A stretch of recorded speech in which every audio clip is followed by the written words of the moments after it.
Alors, revenons sur ce nouveau gouvernement. Merci à Luc Faré d'être avec nous. Vous êtes secrétaire général de l'UNSA Fonction publique, principal syndicat de la fonction publique. Qu'est-ce que vous en attendez, vous, que ce soit à Bercy ou bien directement au ministère de la fonction publique avec Stanislas Guerini? Qu'est-ce que vous attendez de ce nouveau gouvernement?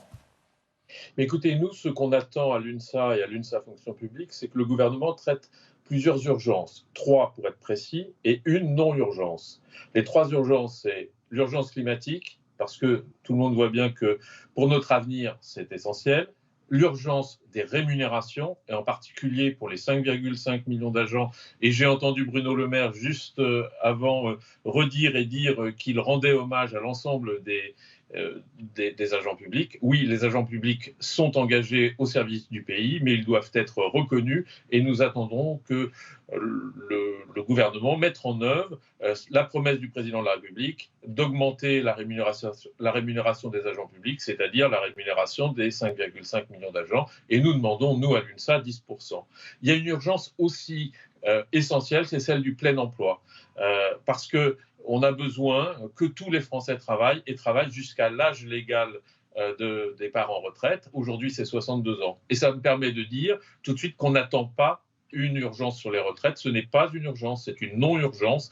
Il n'y a pas besoin de précipitation sur le sujet et on a plutôt besoin de plein emploi pour Et, permettre à tous les agents de travailler plus longtemps. et de toute façon, le plein emploi, c'est pas de travailler jusqu'à 65 ans pour vous, j'imagine.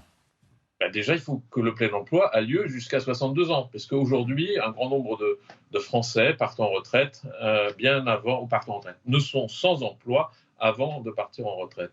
Ouais. Il est extrêmement difficile de trouver un emploi au-delà de 55 ans, et tout le monde le sait dans notre pays. Et donc, il y a une vraie question, et cette question-là doit être résolue avant de parler d'allonger l'âge légal de départ à la retraite. Luc Faré, c'est étonnant, vous avez dit votre première urgence, c'est l'urgence climatique. On ne vous attendait pas forcément là-dessus.